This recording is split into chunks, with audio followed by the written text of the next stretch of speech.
Happy Wednesday to you all. Today I am canning Philly cheesesteak meat. I've been promising and I'm doing it today. So I'm starting my prep work and I want to show you here.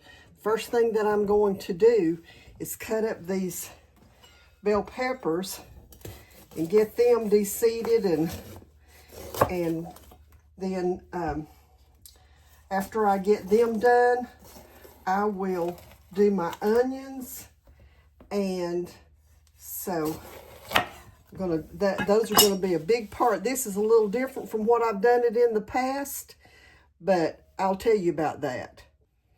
Okay, as you can see here, I'm just de-seeding these peppers, and then I will cut them up to put into the jars with my Philly cheesesteak meat. In the past, I have waited until I opened the jars to add the peppers and onions, but this time I decided I'm going to put the peppers and onions in the jar with the meat because it will add flavor to the meat and also to the peppers and the onions. So some of y'all may want to add, some people may add mushrooms. I can't have mushrooms because I'm allergic to them.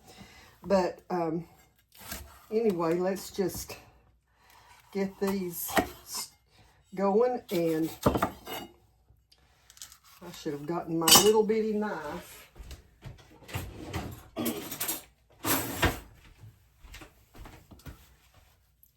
I love this little knife. It is just the bomb whenever you're doing something like this.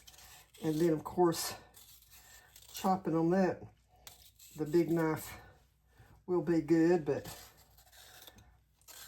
this is just so much faster to me than trying to use that big knife for this process. I'm excited about doing this Philly cheesesteak meat. I was just about to get too low on my shelf. I like to keep a good supply on the shelf, and I emptied a bunch of jars the other day, and I'm going to have that video available for you. I was cooking for one of my events again for the nonprofit that I help cook for sometimes, and so and I'm not going to put this spongy part into this.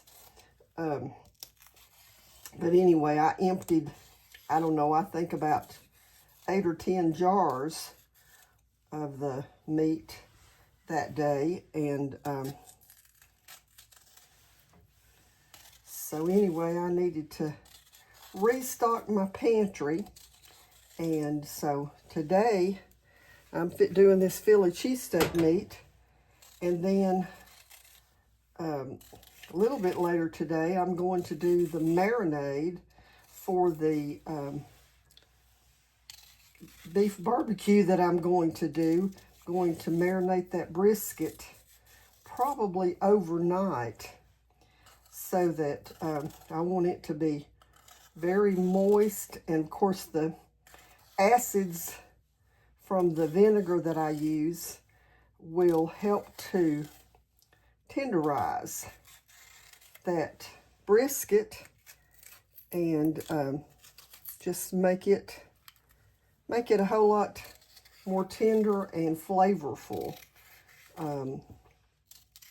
So I'll be showing you all that recipe. And then this one, though, this is so easy to can, and I've told y'all before that I go to a warehouse that is it's like a food outlet that I go to occasionally, and they have meats that they're not well, they probably are out of date, but they were frozen before their expiration date, and so they're still good. And I've been doing this for a long time. Okay, so what I'm going to do here is just gather some of these over here. Trying to line them up and then use my big knife to chop them. I don't want them, they don't have to be really little small pieces because I want to be able to, I don't want them to disintegrate in the canner. So you can see here how they're just probably, a strip is probably getting one, maybe 3 cuts. And so that'll be enough to keep it from disintegrating, but also to put a little bit in each jar. And then the onions will probably just be in strips, or maybe the strips cut into halves, just so that I can put them on top of the Philly meat. Maybe put a little bit in the bottom as well, and have them flavor the meat while it's in the jar. And this will save me some time because I'm going to be doing so many at once. I will be able to have my Philly cheesesteak in the jars, and it will, I think I'm going to have to get a larger bowl, maybe. But anyway, get that done. And then start on my onions. Okay, so get my onions and I'll bring you back. Okay, so now I'm going to cut up these onions, and all I'm going to do is just do them this way.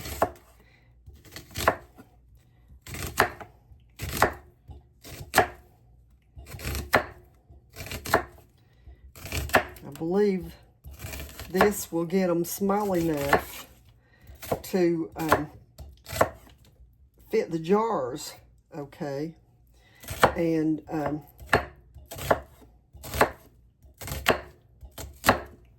okay, so I'll get this done and bring you back. Okay, it's time to start filling the jars. You can see I've got a whole big setup going here. The first thing that I'm going to do, and I probably should have checked these, I think this one will be okay, but the other one I'll have to pull the top thing off of it. First thing I'm going to do, I have Worcestershire sauce here that I'm going to put a 1/4 cup. Actually, I'm not going to do that yet. Leave that sitting there. I forgot I want to add a few of my peppers and then some onions to the bottom of this jar. And then I'm going to start pulling these Philly cheesesteaks, and you can see they're in a patty. They're just pressed like that. And I'm going to start just pushing them down into my jars. I actually have my, this is what I pack kraut with. I don't know if you can see that or not. But anyways, I'm going to use it. I don't want it packed like you would pack kraut, but I do want it to pack down in there enough to let that, you know, I don't want a bunch of air bubbles down in there. Of course, it's going to be filled in anyway, but let me put that one in and pack that down just a little bit.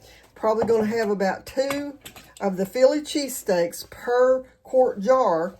And, well, actually, no, probably about 2 1/2. So, let's put that one down in there and get it packed down. These are going to shrink down in the jar as they cook, because, of course, the liquids are going to cook out of them. And then I'm going to top it with some more of my peppers and the onions. Okay, so you can see there how that looks. And then I'm going to add a 1/4 cup of Worcestershire sauce on the top of it. Now, by me adding these sauces on top, I'm not going to have to add salt to the jars. Yeah, I should have already had this done, but It won't take me but a second to pull this little tab off the top and get this. Now this, let's get this around here, you can see is liquid smoke, and I'm going to put a 1/4 cup of that in it as also, in addition to that. And then all I have to do, now you can see it's got a little bit of space there. I probably could have put just a little bit more. Let me put just a little bit more of the Philly meat on top, because like I said, it will shrink.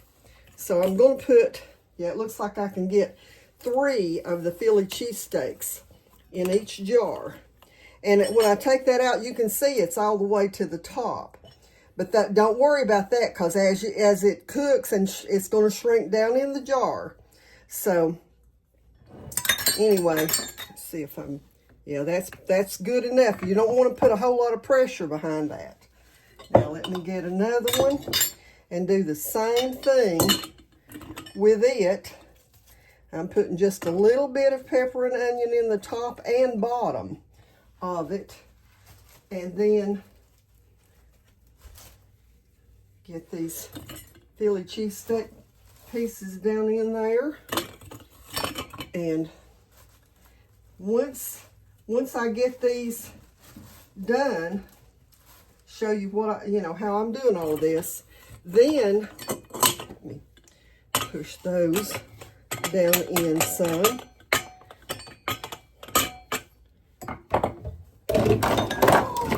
Oh, I just made a mess. Let me grab papers. Well, I had to stop the video because I did make a mess. Lost about a 1/2 cup or so of my liquid smoke out the back of the cutting board, but that's okay. I got it cleaned up now, and we'll finish. So I'm going to get the rest of my jars packed, and then I'll bring you back and talk to you more about the actual canning process. And let me pack that one down in there a little bit. Get some onion on top of it, and then put my sauces in it. You know, I think a lot of people would probably just cut that part of the video out, but you know what? Working in the kitchen, it's a messy job sometimes, and accidents happen. And you know, this is a real working kitchen. And so I said a long time ago, whenever I started doing my canning videos on Facebook, that, you know, it gets messy sometimes. So I'll bring you back in just a few minutes. Okay, so I've got 7 jars ready to go into the canner. And what I'm going to do first, I've got here a little bowl that is just some cheap white distilled vinegar. Any kind of vinegar will work. It doesn't have to be 5% or 4%, anything. But anyway, I'm going to wet my paper towel here and wipe these rims very good. And it doesn't hurt it if a little vinegar gets in this, because it has vinegar in it already with the sauces that have gone into it. So anyway, I'm going to add just a little bit of onion in the top of that one. It doesn't have quite enough. Clean it again. But anyway, then once I've wiped these, now got to keep in mind that everything that I have in these jars right now is cold. So because it's cold, I'm going to put them into the water bath, or not the water bath, the pressure canner with everything cold. I mean, you could probably put some lukewarm water in the canner, but you know, close to the same temperature for all of this. And then I've got my good lids here, which I will always use, especially on my meats. I actually am going to open some things here in a few days and show y'all the difference between these and other canning lids. But anyway, when you're adding your lids to your jars, put them on with 3 fingers like this. Hold your jar, and then just twist it until it starts to get tight. That is tight enough. And you'll do it after you do that for a while. It'll become second nature to you, and you won't even have to think about it after that. You'll know exactly when it's tight enough. You don't want to lock these down. You've got to have the air escape out of your jars. Okay, so I have these in quarts, so I'm putting them into the canner for 90 minutes. Now, for me, it's 10 pounds of pressure. For you, it could be different, and you need to know what your pressure needs to be for your elevation. You can look that up if you know what, find out what your elevation is, and you can do a Google for what's my canning pressure for my elevation, whatever that might be, and then it will tell you.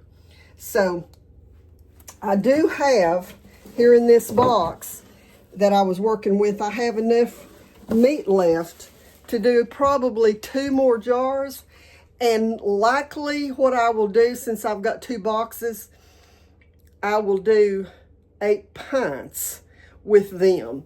So anyway, I'm going to put these in the canner, and then I may not even bring you back to this, but one thing I do want to tell you, I have already done a video with me opening a jar of this meat. Now, the jar that I opened did not have the peppers and onions in it, and I showed you how I did how I sauteed the onions and then added the meat and the cheese to make Philly cheesesteak sandwiches, and I will be uploading that video after this one. So be watching for that. And so anyway, until the next time, God bless you. I was not expecting to bring you back on this video, but I decided to do something a little different. As you can see here, I have quite a bit of this meat left, even after I have filled 2 canners full of the Philly cheesesteak meat. So what I'm going to do with the rest of this is, instead of adding the peppers and onions to it, I don't know, I probably won't get 7 quarts out of it, but I am going to put it in quarts. And I'm going to season this with Italian seasoning. And the reason I'm going to do that is because sometimes I like to use this meat in a casserole, like a real meaty lasagna. And this can take the place of ground beef. And, there's all kinds of casseroles that you could, instead of using ground beef, you could use this to give it a little different texture. I don't like the texture of ground beef at all, but I can eat this. And so we do have, I do keep ground beef. Y'all have seen that. But anyway, just wanted to show you here. I'm going to add some Italian seasoning. This one is basil.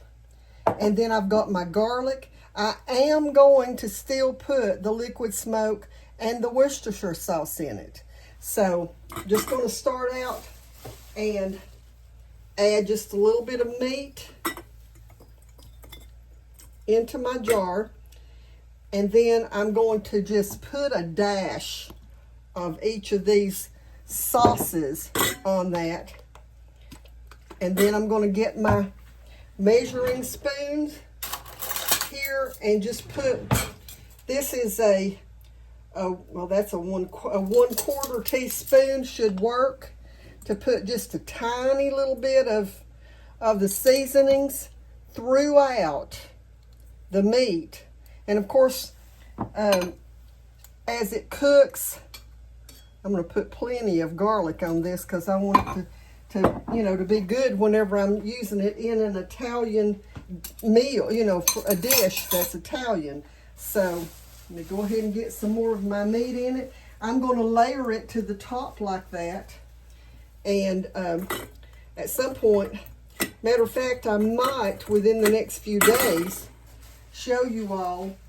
I've done lasagna before, and I need to do some more because we've already run out. My husband's been once in a while taking them for his lunch at work. Put some more of these seasonings on top of that. But he really likes it, and it's an easy meal for him to take to work with him. So anyway, I'm going to see how many jars of this that I can get, and I'll show y'all when I get done.